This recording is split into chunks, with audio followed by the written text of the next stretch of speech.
Chapters 4 and 5, Adapted and Abridged, of Lyddie by Katherine Paterson. 4.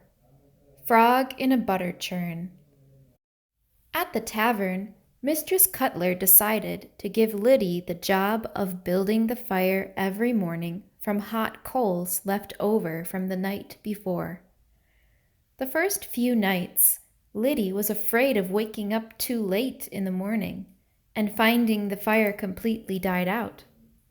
If that happened, she would have to go to the neighbors to get live coals. So she slept on the hearth in the kitchen all night. When Tryphena, the cook, came in one morning and found Lyddie sleeping in the kitchen, she took pity on Lyddie instead of scolding her. Thus a sort of friendship between them was born. The cook was past her middle years and homely. She was large and vigorous. She had never married, preferring, as she said, not to be a slave to any man. She was impatient with Willie, the irresponsible chore boy, but she was won over by Lyddie's hard work and quiet ways. One morning, while Lyddie was churning cream into butter, the cook told Lyddie a story about two frogs who fell into a pail of milk. One frog drowned right away, she said, but the other kicked and kicked, and in the morning they found him there, floating on a big pat of butter. Lyddie smiled despite herself. Yep, Tryphena continued, some folks are natural-born kickers. They can always find a way to turn disaster into butter. We can still hop. Lyddie nearly laughed out loud. Tryphena cocked her head in question, but Lyddie only smiled and shook her head. She couldn't share Charlie's joke with someone else. In winter, Charlie visited one day. He said the work at the mill was fair, and there was plenty of food. But Lyddie couldn't help noticing how small and thin he still was. He brought no news of Mama and the babies. Another evening, Lyddie overheard the hired men talking. They caught another slave up near Ferrisburgh. $100 reward. Lyddie had never seen a black person. She tried to imagine how one might look and act. In a way, she'd like to see one, but what would she do? What would she say? And supposing it was a fugitive, what then? $100. Would they really give you $100 for turning in a runaway slave? Surely with that much money, she could pay off her father's debts and go back home. Chapter 5. Going Home. Spring came and Lyddie helped with the maple sugaring season, making molded maple sugar to sell.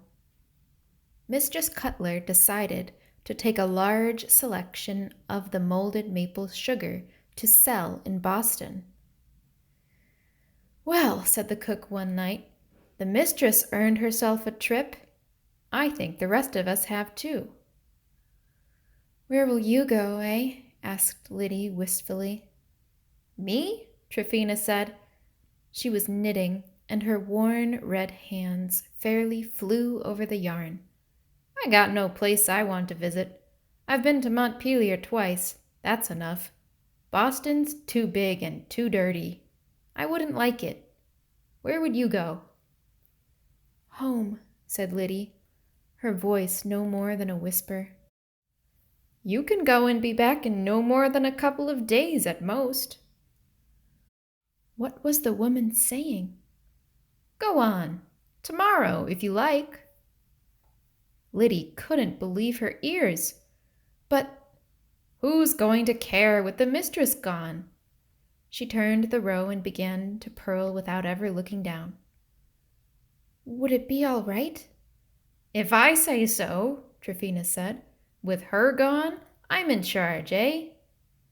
Lyddie wasn't going to argue. If you was to wait, the ground would thaw to mud. Better go tomorrow if it's fair. Take a little sugar to your brother on the way."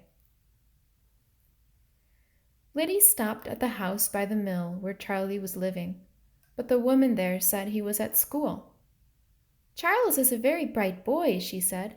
"My husband is growing very fond of him." Well, she was glad. Hadn't she felt bad that he didn't have a father and mother like Luke Stevens had to watch over him? But these weren't his real family. She was his real family. More than their mother, really, who had shucked them off like corn husks to follow her craziness. Her anger, or whatever emotion it was that kept her head reeling, kept her feet moving as well. She was walking past the Stevens' farm by noon. When Lyddie came around the last bend in the road, there sat the cabin, sagging a bit, but just as her father had built it. The firewood was stacked against the door as she and Charlie had left it. The roof seemed undamaged by the snow. Luke Stevens must have been here to take care of the roof, she thought. Those must be his tracks in the snow. She felt thankful toward the tall, awkward young Quaker. She fetched a piece of wood and the short ladder from the shed. She set up the ladder under one of the windows. The windows seemed to open quite smoothly, as though welcoming her home. Lyddie propped the window open with the piece of wood.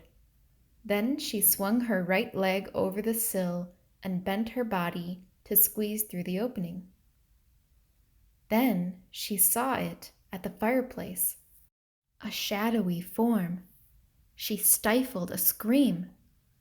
"Luke," she whispered, "that you?" The form turned and stood up. She could barely make it out in the gloom of the cabin. It was a tall man, but not Luke. There was a strange man in her home. The whites of his eyes seemed enormous. And then she realized what was so strange about him. In the dim light, his face and hands were very dark. Only his eyes shone. She was looking at a black man.